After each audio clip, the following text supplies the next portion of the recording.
அஸ்ஸலாமு அலைக்கும் friends, welcome to Arab life style. இன்றைக்கி நம்ம சேனலில் என்ன பார்க்க போகிறோன்னா, ரொம்பவே இன்ட்ரெஸ்டிங்கான விளாக் தான் பார்க்க போகிறோம். நேற்று என்னெல்லாம் நடந்துச்சுங்கிறது தான் உங்களோட ஷேர் பண்ண போகிறேன். இன்றைக்கி லஞ்ச் ரெடி பண்ண வேணான்னு சொல்லிட்டாங்க. ரொம்பவே ஹாப்பியாக இருந்துச்சு. ஏன்னா அவங்க ஆஃபீஸில் இன்றைக்கி விசு செலிப்ரேஷன் பண்ணுறாங்க. இது ஒரு கேரளா ஃபங்க்ஷன், அதனால் லஞ்ச்லாம் அவங்களே ரெடி பண்ணி தந்துட்டாங்க. இவங்களும் வீட்டுக்கு எடுத்து வந்து தான் சாப்பிட்டாங்க. நாங்களும் ஷேர் பண்ணி சாப்பிட்டோம். செம்ம டேஸ்ட்டாக இருந்துச்சு. பியூர் வெஜிடேரியன் தான், செம்ம சூப்பராக இருந்துச்சு. ஈவினிங் ஸ்நாக்ஸ் ஏதாச்சும் ஸ்பெஷலாக ரெடி பண்ணலான்னு சொல்லிட்டு சிக்கன் சமோசா தான் ரெடி பண்ணிக்கிட்டு இருந்தேன். இவங்களுக்கு சமோசானா ரொம்ப பிடிக்கும். நான் ஆஸ் யூஷுவல் எப்பவும் போல் செய்யல, கொஞ்சம் டிஃப்ரெண்ட்டாக இருக்கட்டும்னு வீட்டில் தான் செஞ்சுருந்தேன். வீட் சமோசா செம சாஃப்டாக இருக்கும்.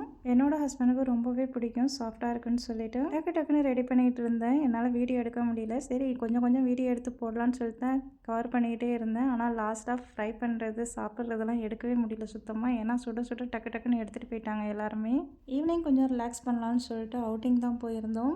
பக்கத்தில் உள்ள லூலு ஹைப்பர் மார்க்கெட்டுக்கு தான் அழைச்சிட்டு போயிருந்தாங்க. இங்கே சில திங்ஸ் மட்டும் கொஞ்சம் டிஃப்ரெண்ட்டாக இருந்துச்சு. இந்த மாதிரி டபுள் இண்டக்ஷன் ஸ்டவ்லாம் நான் பார்த்ததில்ல. கொஞ்சம் ரொம்பவே டிஃப்ரெண்ட்டாகவும் இருந்துச்சு, நல்லா க்யூட்டாகவும் இருந்துச்சு. ஒரு க்யூட்டான டைனிங் டேபிள் செட் இருந்துச்சு, அதுவும் அவ்வளோ அழகாக இருந்துச்சு. சில ஐட்டம்ஸ்லாம் ரொம்பவே யூனிக்காக இருந்துச்சு, பார்க்கவே ரொம்ப இன்ட்ரெஸ்டிங்காக இருந்துச்சு. ஈட் டெக்கர்ஸ்லாம் ஒரு கடையிலையும் ஒரு மாதிரி வச்சுருக்காங்க. இதனாலேயே நம்ம நிறைய கடையை போய் விசிட் பண்ணலாம் போல இருக்குது. அந்த மாதிரி இருந்துச்சு திங்ஸ்லாம். இதுவும் செம சூப்பராக இருந்துச்சு. உடன் மாதிரியே இருந்துச்சு, ஆனால் இது ஒரு பிளாஸ்டிக் தான். செம சூப்பராக இருந்துச்சு. இது ஒரு ஏர் ஃப்ரெஷர். நெக்ஸ்ட்டு வந்து இந்த ஊல் ஸ்டாண்ட் எனக்கு ரொம்பவே பிடிச்சிருந்துச்சி, செம யூனிக்காக இருந்துச்சு. நெக்ஸ்ட்டு செக்ஷன் எங்கே போனோம்னா அபயா செக்ஷனுக்கு தான் போயிருந்தோம். அபயாஸ்லாம் அவ்வளோ சூப்பராக இருந்துச்சு. நல்லா கிராண்டாகவே வச்சுருந்தாங்க, கலர்ஸில் வச்சுருந்தாங்க. எனக்கு இந்த கலர் ரொம்ப பிடிச்சிருந்துச்சு. எனக்கா இதுலேயே கொஞ்சம் பிளாக் இருந்தால் நல்லாயிருக்கும்னு நினச்சேன். ஸ்டோன்ஸ்லாம் அவ்வளோ அழகாக இருந்துச்சு. தம்பி வெளியில் போனாவே ரொம்பவே ஜாலியாகிடுறாரு. அவர் ஓவர் எக்ஸைட்மெண்ட்டாகவே தான் இருக்கார். நெக்ஸ்ட்டு பர்ச்சேசிங்லாம் முடிச்சுட்டு கீழே வந்தோடனே இங்கே ஒரு எஸ்தட்டிக்கான இன்டோர் பிளான்ட்ஸ்லாம் வச்சுருந்தாங்க.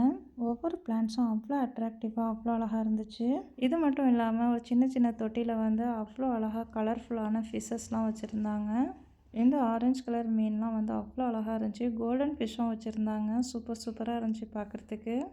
செம்ம கலர்ஃபுல்லாக இருந்துச்சு. இது எல்லாத்தையும் எக்ஸ்ப்ளோர் பண்ணிவிட்டு அங்கேருந்து ஒரு ஸ்வீட் மெமரிஸோடு நாங்கள் கிளம்பிட்டோம். இந்த மாதிரி அடுத்தடுத்து இன்ட்ரெஸ்டிங்கான விளாக்ஸ்லாம் வரும், கண்டிப்பாக மிஸ் பண்ணாமல் பாருங்கள். என்னோடய லைஃப் ஸ்டைல் உங்களுக்கு பிடிச்சிருந்தா கண்டிப்பாக லைக் பண்ணுங்கள், சப்ஸ்கிரைப் பண்ணுங்கள், மறக்காமல் சப்போர்ட் பண்ணுங்கள். தேங்க்யூ ஃபார் வாட்சிங். அஸ்ஸலாமு அலைக்கும்.